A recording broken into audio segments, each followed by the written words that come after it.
Oi pessoal, hoje nós leremos os capítulos 4, 5 e 6 de 2 Samuel. Ao saber que Abner havia morrido em Hebrom, Isbosete, filho de Saul, perdeu a coragem e todo Israel ficou alarmado. Ora, o filho de Saul tinha a seu serviço 2 líderes de grupos de ataque. Um deles chamava-se Baaná e o outro Recabe. Ambos filhos de Rimom, de Beerote, da tribo de Benjamim. A cidade de Beerote era considerada parte de Benjamim.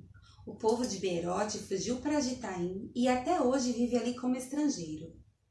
Jonatas, filho de Saul, tinha um filho aleijado dos pés. Ele tinha 5 anos de idade quando chegou a notícia de Jezreel de que Saul e Jonatas haviam morrido. Sua ama o apanhou e fugiu. Mas na pressa ela o deixou cair e ele ficou manco. Seu nome era Mefibosete. Aconteceu então que Recabe e Baaná, filhos de Rimom, de Beerote, foram à casa de Isbosete na hora mais quente do dia, na hora do seu descanso do meio-dia. Os dois entraram na casa como se fosse buscar trigo. Transpassaram-lhe o estômago e depois fugiram. Eles haviam entrado na casa enquanto Isbosete estava deitado em seu quarto.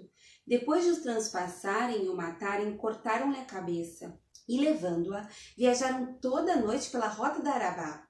Levaram a cabeça de Isbosete a Davi, em Hebrom. Aqui está a cabeça de Isbosete, filho de Saul, teu inimigo que tentou tirar-te a vida. Hoje, o Senhor vingou nosso rei e senhor, de Saul e de sua descendência.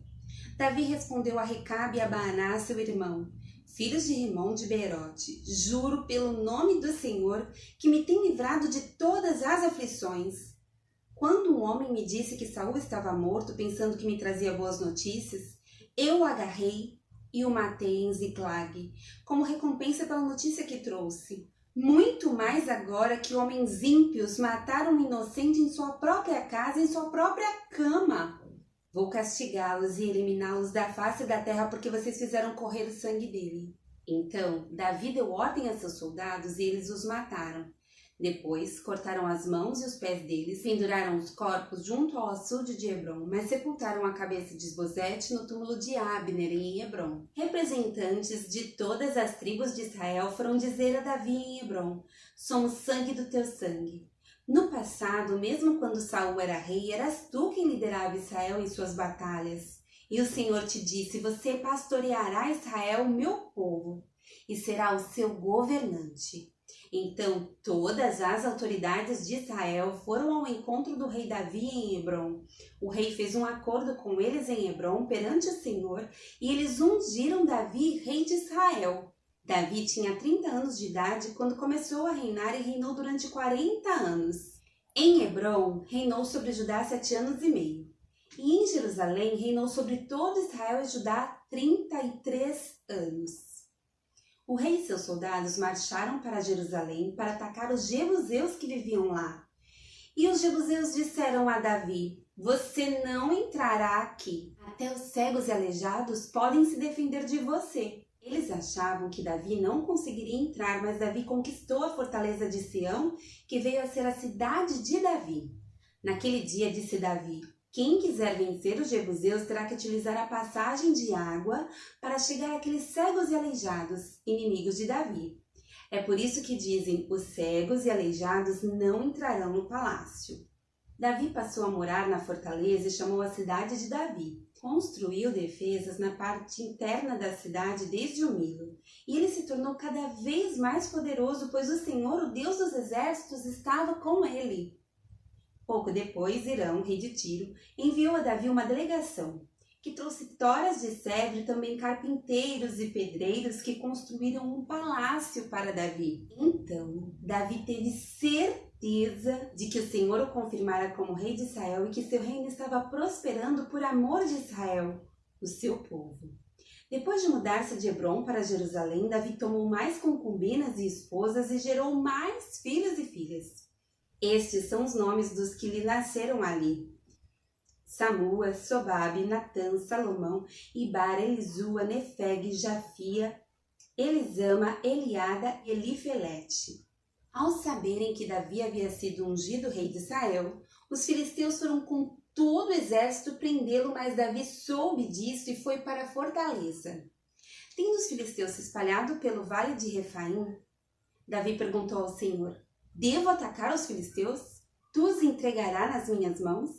O Senhor lhe respondeu: vá, eu os entregarei nas suas mãos.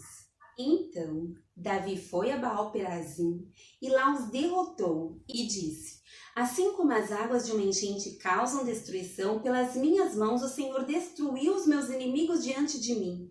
Então aquele lugar passou a ser chamado Baal-Perazim. Como os filisteus haviam abandonado seus ídolos ali, Davi e seus soldados os apanharam. Mais uma vez os filisteus marcharam e se espalharam pelo vale de Refaim. Então Davi consultou o Senhor de novo, que lhe respondeu: não ataque pela frente, mas dê a volta por trás deles e ataque-os em frente das amoreiras. Assim que você ouvir um som de passos por cima das amoreiras, saia rapidamente, pois esse será o sinal de que o Senhor saiu à sua frente para ferir o exército filisteu. Davi fez como o Senhor lhe tinha ordenado e derrotou os filisteus por todo o caminho, desde Gibeon até Gézer. De novo, Davi reuniu os melhores guerreiros de Israel, 30.000 ao todo. Ele e todos os que o acompanhavam partiram para Baalá em Judá para buscar a Arca de Deus. Arca sobre a qual é invocado o nome do Senhor dos Exércitos, que tem o seu trono entre os querubins acima dele. Puseram a Arca de Deus num carroção novo e a levaram da casa de Abinadab na colina. Uzá e Aiô, filhos de Abinadab, conduziram o carroção com a Arca de Deus. Aiô andava na frente dela. Davi e todos os israelitas iam cantando e dançando perante o Senhor ao som de todo tipo de instrumentos de pinho, harpas, liras, tamborins, chocalhos e símbolos. Quando chegaram à ilha de Nacon, Uzá esticou o braço e segurou a Arca de Deus porque os bois haviam tropeçado. A ira do Senhor acendeu-se contra Uzá por seu ato de irreverência. Por isso Deus o feriu, e ele morreu ali mesmo ao lado da Arca de Deus. Davi ficou contrariado porque o Senhor em sua ira havia fulminado Uzá. Até hoje aquele lugar é chamado Pérez Uzá. Naquele dia, Davi teve medo do Senhor e se perguntou: como vou conseguir levar a Arca do Senhor? Por isso, ele desistiu de levar a Arca do Senhor para a cidade de Davi. Em vez disso, levou-a para a casa de Obed-edom de Gate. A Arca do Senhor ficou na casa dele por 3 meses e o Senhor o abençoou e a toda a sua família. E disseram ao rei Davi: o Senhor tem abençoado a família de Obed-edom e tudo o que ele possui por causa da Arca de Deus. Então Davi, com grande festa, foi à casa de Obed-edom e ordenou que levassem a Arca de Deus para a cidade de Davi. Quando os que carregavam a Arca do Senhor davam 6 passos, eles sacrificavam um boi e um novilho gordo. Davi, vestindo o colete sacerdotal de linho, foi dançando com todas as suas forças perante o Senhor, enquanto ele e todos os israelitas levavam a Arca do Senhor ao som de gritos de alegria e de trombetas. Aconteceu que, entrando a Arca do Senhor na cidade de Davi, Mical, filha de Saul, observava de uma janela. E ao ver o rei Davi dançando e celebrando perante o Senhor, ela o desprezou em seu coração. Eles trouxeram a Arca do Senhor e a colocaram na tenda que Davi lhe havia preparado. E Davi ofereceu holocaustos e sacrifícios de comunhão perante o Senhor.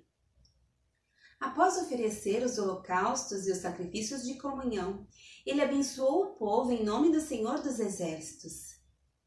E deu um pão, um bolo de tâmaras e um bolo de uvas passas a cada homem e a cada mulher israelita.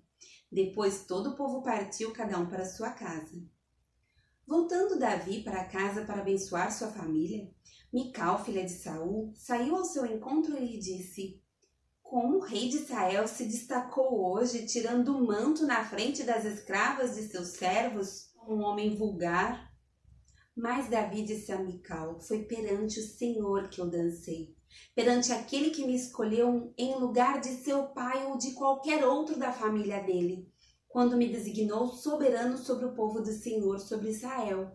Perante o Senhor celebrarei e me rebaixarei ainda mais, e me humilharei aos meus próprios olhos, mas serei honrado por essas escravas que você mencionou.